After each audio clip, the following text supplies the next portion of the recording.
Hello! I'm back for another talking video. Maybe a little more serious this time. Maybe? Kinda? I don't know. Well, I guess we'll see. I didn't plan this out at all. So today, I wanted to talk about James Bond. A little more mainstream than my usual topics. I'm sure a lot of you don't know, but I am a fan of James Bond. I have actually seen every single James Bond film up until this point. 24! There are currently 24 official James Bond films, and I have seen them all. No Time to Die will be Bond 25. So, in lieu of No Time to Die's delayed release, because that happened, I thought I would instead give you innocent viewers this garbage video where a casual fan explains and takes a little, a whistle-stop tour, if you will, through the many Bond films and actors. I'm not going to go into too much detail because obviously there's way too much to cover here for one video, but I'll just be kind of skimming over the different Bond eras, talking about, how they went overall, and then I'll focus in on some of the movies that I think are more interesting, whether that's good or bad. So yeah, let's just, have fun with it. This is kind of just for fun, because I really like talking about Bond. So, here we go.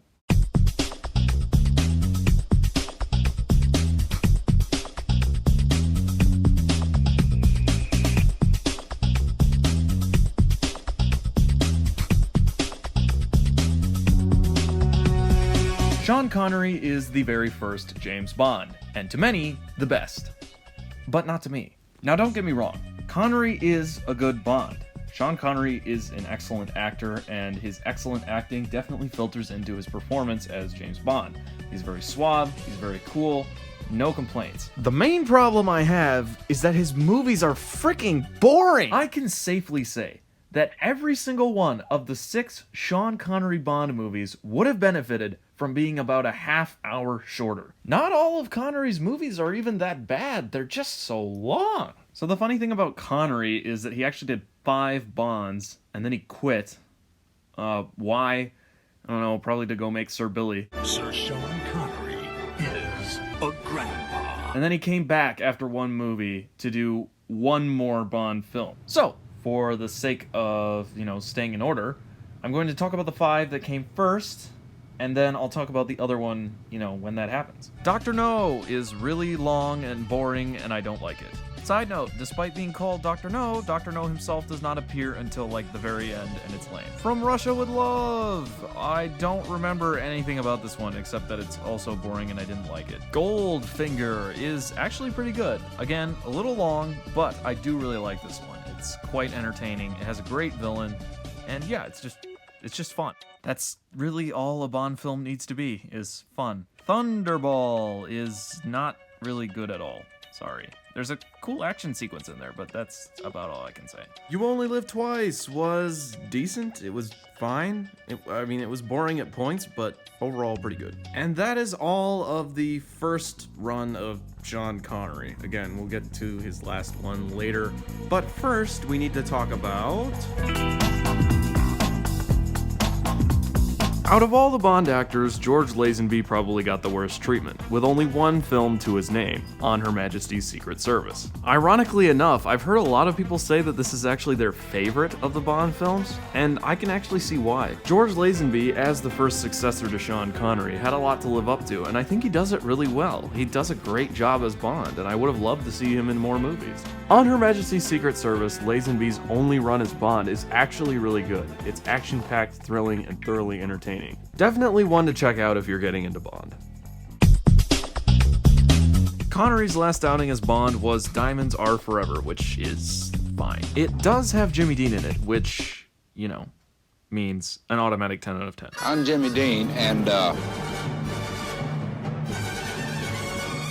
Roger Moore is without a doubt my favorite James Bond. Not only did he have the longest run of any Bond actor, but I would say that each of his 7 movies are good in their own respect. A lot of people criticize the Moore era for being a little too silly, but honestly I think he just leaned into it better than Connery did. Not only was Moore's performance very good, but the movies he starred in often took risks and tried more weirder concepts. And even though not every one of his movies is amazing, you can definitely bet that they're at least entertaining. And speaking of movies, Live and Let Die is pretty good. Nothing to write home about really, but still pretty good. Side note, the villain's defeat is just...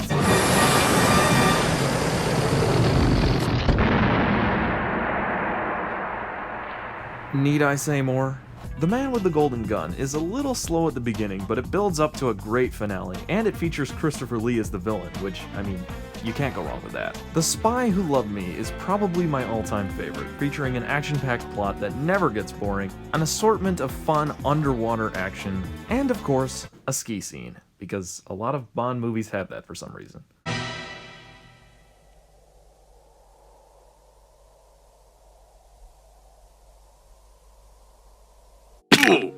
Moonraker is the one where this happens.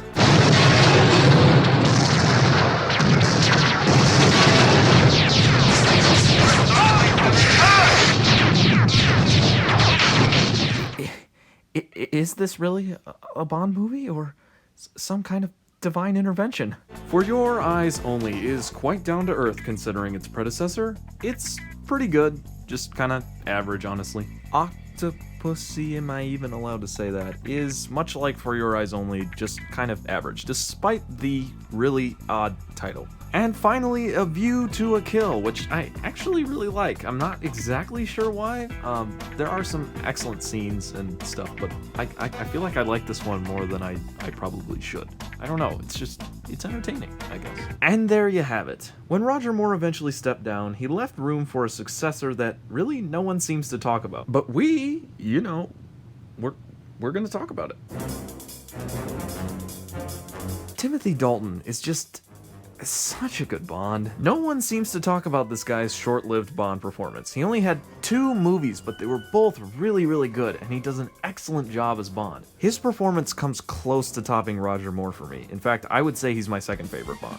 The 2 movies he starred in ended up being some of the best in the series, at least in my opinion, and those movies were: The Living Daylights is kind of the gold standard as far as I see for Bond action. It's entertaining all the way through, has some great villains, some great characters, Bond does a great job, it's just all around really entertaining.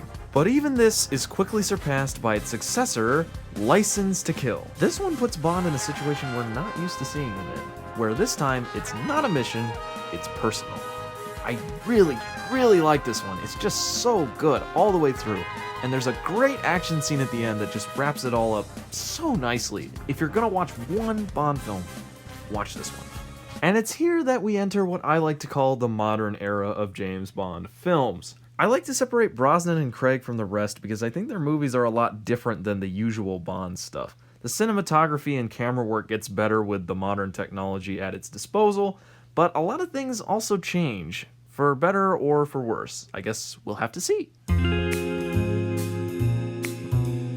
Pierce Brosnan's Bond career described in one word would probably be inconsistent. His movies go from being standard, to campy, to surprisingly dark, to just flat out insane.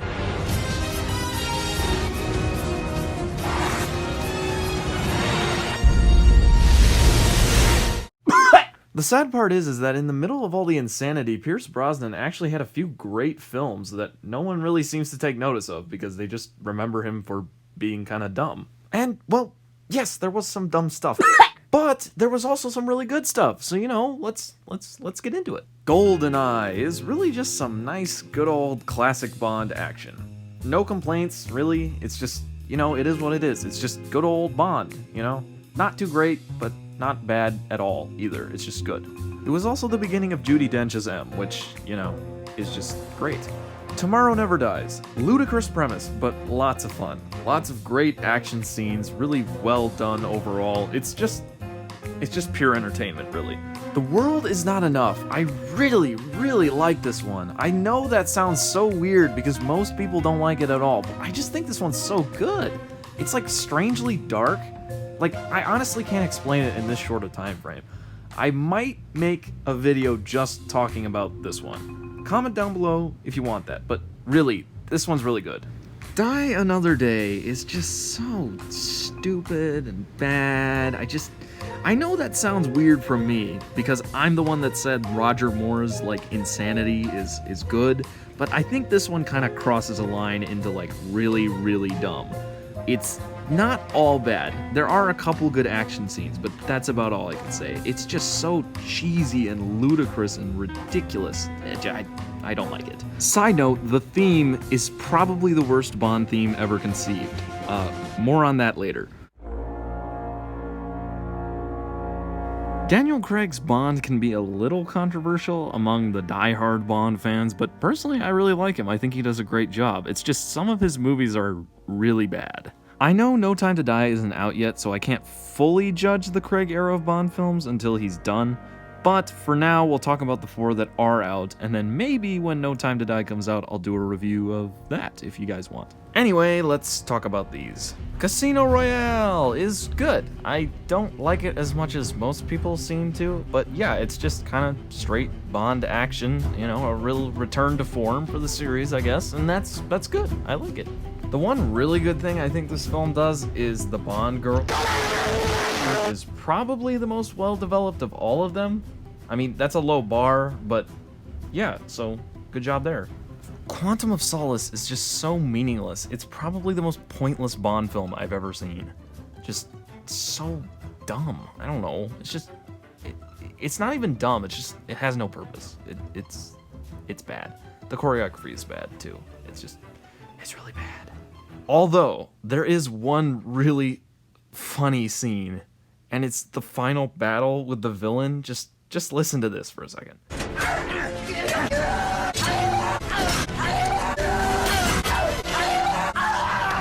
Okay, I take it back. This movie is amazing. Skyfall is just so good. It's definitely the most different Bond film. Like, it strays way far away from the usual formula, and I have to love it for that. It's just really, really good. Not something I would say is representative of Bond as a whole. Like, it's very different from the usual Bond. But as a movie, just really excellent. Spectre is a hard one. I'm not gonna say it's wholly bad. I think there was potential there, but they really messed it up in the execution. So, kinda bad, but it could have not been, I guess. And we're done. That's every single one up to this point. Wow, we got through that in record time. This was way shorter than I thought it would be. So yeah, I think we're done. Except no, we're not, because bonus round, baby! That's right, before we go, I'm going to tell you the best Bond song from every era of James Bond. I'm going to go through them quick, so stay with me. Here we go. Thunderball, On Her Majesty's Secret Service, because, you know, that's the only one. Nobody does it better. Living Daylights, GoldenEye, and You Know My Name. There you have it. There actually are quite a few that are really good, so I left a playlist on my channel of all the ones that I think are the best, so, you know, maybe go check that out. They're pretty catchy, pretty awesome.